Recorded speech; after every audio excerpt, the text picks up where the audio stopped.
Hello there and welcome. I'm Ole Brøgger, and if you're new here, I really hope I'll earn your subscription today. This is my fighting ring, and I built it here a while ago. Today it's time to make an upgrade.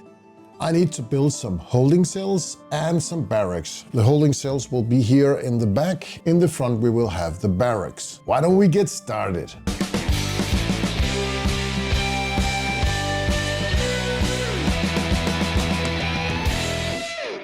First, I'll need to make two boards. This is the Army Painter XPS foam, and the boards are going to be 9 by 17 inches. Yeah, I know 17 inches is a weird number, but that's how it is. First, I'll need to trim it off because they're a bit crooked. I will need some straight angles on this. I could not get 17 inches out of it in total width. I needed 1.5 inch, so I need to make a piece and attach it to the board to extend. Usually I would have used some toothpicks to stabilize this, but since there's going to be some walls on top of it, I think hot glue is good enough. Both boards are now done and I need to lay out the grid. I do this with my angle and a metal ruler, then I scorch it with an X-Acto knife. To highlight the grid, I use a dull pencil to give the grid some more depth. Throughout my experience working with this foam, I found out that it is very important to use a piece of sandpaper to scratch up the surface so the primer will stick better. And then we can bring out Mr. Rock to give the surface some more texture. The two base plates are now done and it is time to make the layout for the walls. One of my base plates will be the barracks and I will also make a throne room. And the other is for the holding cells and I will later on could use this as a prison. I didn't plan ahead of this. Everything is just made out up in my head and I try to visualize how it's going to be. The walls will be 1.5 inch tall, that's approximately 4 centimeters. I will just cut up a lot of strips and split them in half so they will be 5 millimeters thick. I also went to my bits box of laser cut parts. This is leftovers from the ship I built last year. And I had exactly enough of the doors. Since my laser cutter is out of commission for the winter, this was just perfect. Now I need to lay out some bricks for the walls, and I need to do both sides, and it seems like it will take forever. This just took way too long and I had to come up with an idea how to speed up this process. I took a piece of foam from the wall, so I had the exact width, and then I took a piece of cardboard for bookbinding. This is some heavy-duty cardboard. Cut it up to the right size and cutting up some horizontal lines where the bricks were going to be, except for 1 inch of the end of the cardboard. I also made some markings for where the vertical lines for the bricks were going to be. And finally I hot glued in a piece of foam that was the same thickness of the wall. And now I have a perfect template for scorching the lines for the bricks.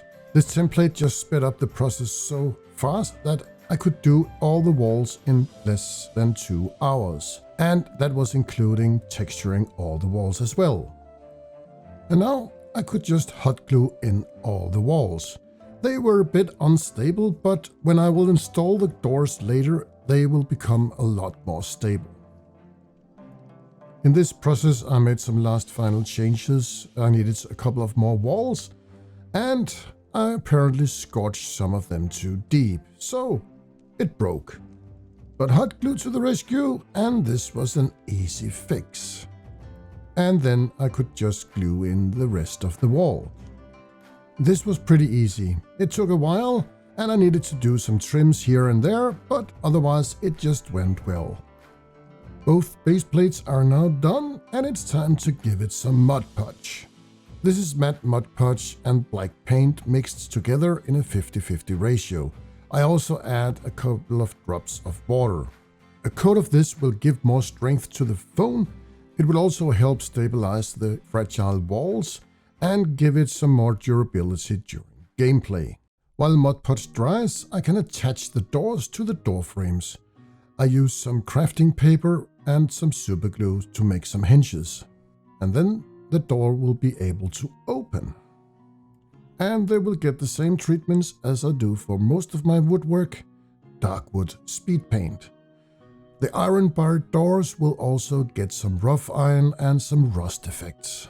Mod Podge is now dry and I can prime it with the German Panzer Grey. And I almost forgot, we need some stairs. I need 2 stairs at the cells and 1 at the barracks. I'll build the stairs out of this Army Painter XPS foam, and it makes it a lot easier because the horizontal lines on the bricks is exactly the thickness of this foam, so I can just layer it up. For the steps I will use this 3mm foam. I'll just cut it to size, roughen it up and glue it on. Now I can do the vertical lines for the bricks. This is pretty easy and I just do it by eye. Give it some Mod Podge and prime it with the same German Panzer Grey. I let it to set dry overnight and now I can just dry brush it with a light grey. On top of that I will use my own homemade wash. This is just brown and black paint mixed with water and a tiny drop of dish soap. This homemade wash takes a couple of hours to totally dry up, but when it's dry, I can start using my pan pastels. I use a light grey and a burnt umber to give it a more dirty look. And now it's time to glue in all the doors. I just use some PVA glue and let it set to dry overnight. To build the cells, I will use some walnut wooden dowels. These are 5x5mm and 3x5mm. I will just measure it up and cut it down to make room for some doors and the cell walls. To make the bars for the cells, I will drill some holes in the 3x5mm wood and I will put in some cotton wood sticks and put it all together with some super glue and my favorite activator. One of the walls was a bit off, so I had to trim it down with my X-Acto knife. I used a couple of coffee stir sticks to make the cell doors and the cotton wood sticks. Super glue and activator to bind everything together, and we have a door. To make a working door, I have cut down some crafting paper into some small strips. I super glue it in and we have a hinge. To bind all the walls and doors together, I use a 3x5mm walnut dowel and some super glue. I will give it a rough iron treatment with my airbrush, and while the cell doors and walls are drying, I will make the cells look a bit more dirty. I will use some PVA glue and some summer undergrowth from the Army Painter to make some more dirt. And with a couple of brown and green washes from the Army Painter, I will give it a treatment along all the edges to bind everything more together. And finalize it with some pan pastels, burnt umber on top of the summer undergrowth. To give the cell doors and walls some more rusty and dirty look, I will also use some more orange and brown pan pastels. And finally, I can glue everything in with some PVA glue. For some extra detail, I will also use some of the stuff from my jewelry kit. I have some oxidized chain, some ear hooks and a couple of rings, and we have a chain for prisoners. To eliminate the silver look, I will use some rough iron from the Army Painter. One of the rooms is also a torture chamber, so we need some glistering blood on the floor and walls. We also need some furniture in this room, and I have this perfect torture bench from Loot Studios. From the same package from Loot Studios, I also have this awesome cage, and it fits perfectly in here. And we can't have a prison without a prisoner, and he can live in here. We are done. I am so happy about this build. It turned out just the way as I had in my mind. And one thing about this build was the walls. I couldn't have done them this fast if I didn't make this, and it just sped up the process so much. In the future, I will definitely use this, but I will maybe make a new template when my laser cutter is up and running again, and I might make it a bit longer.